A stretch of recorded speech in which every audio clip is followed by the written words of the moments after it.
Hello everyone, and welcome back to GS Tips and Tricks Part 2. In this video, I'll be talking about Second Boss, the mob groups after Second Boss, and Final Boss. If you haven't seen Part 1, I recommend checking it out before you watch this video so that you are all caught up.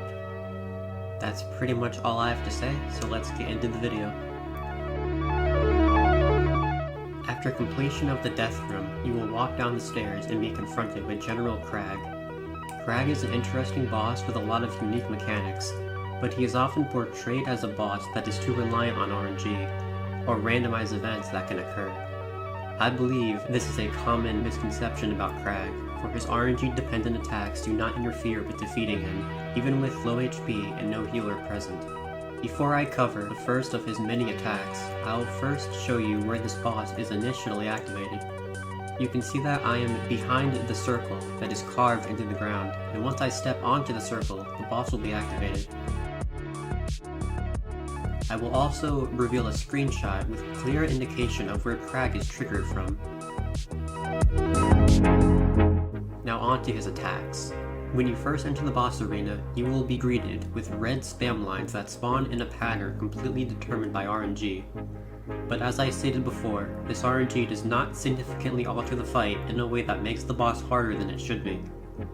The more you fight this boss, the easier it will be to dodge the spam lines. Not to mention, this mechanic can easily be overcome by the use of a healer or by running higher HP.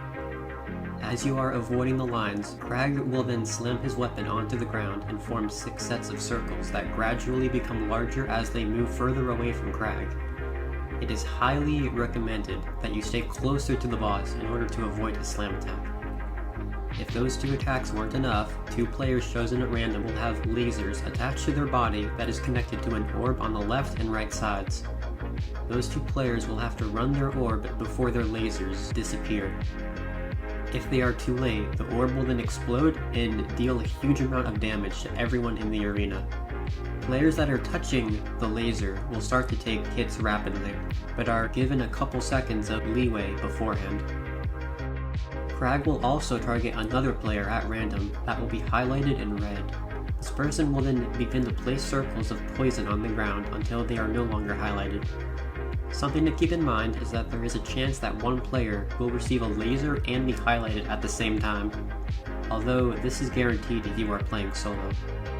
If Crag is still alive up until this point, a giant ring will spawn around the center of the map and players have a few seconds to stand in a safe spot. You are able to stand on the red before the attack goes off. Similar to the laser nuke, this attack is also map-wide. Following this, 3 separate attacks will happen simultaneously, so I'll quickly explain all of them. The first is the X attack. The X will target one random player up to 3 times. If you are playing in a smaller group, the X is more likely to target the same player more than once.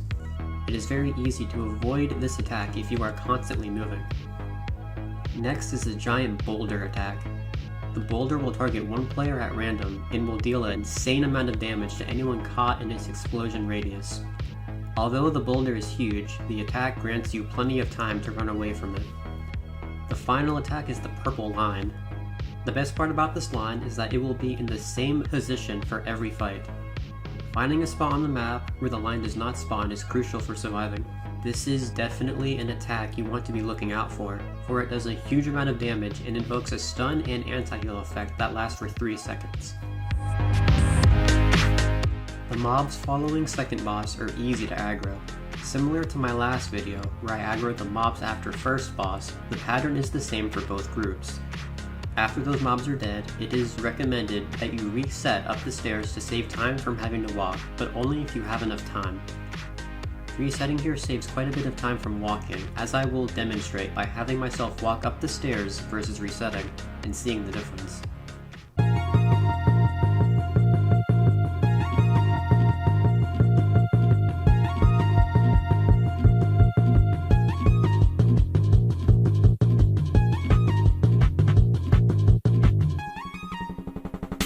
The final group of mobs is also very simple. All you have to do is hit and run to the left. You don't want to run to the right since that is where your team will be walking. As mentioned previously, it is recommended to reset at this point to not only save time from walking, but to also give yourself and your team a shield from potential nukes or line attacks, but only reset if time allows. Now let's talk about Final Boss, Vitalis. When Vitalis is activated, a number of red orbs will begin to roam around the arena, and touching one will nuke anyone within the orb's radius. He will then summon a large red beam, which will one-shot a player that is caught inside of it. At the same time the beam spawns, a yellow sphere will appear in the air on top of a random player. This sphere will then spawn a spiral of stun circles that apply anti-heal and move outward with respect to the sphere.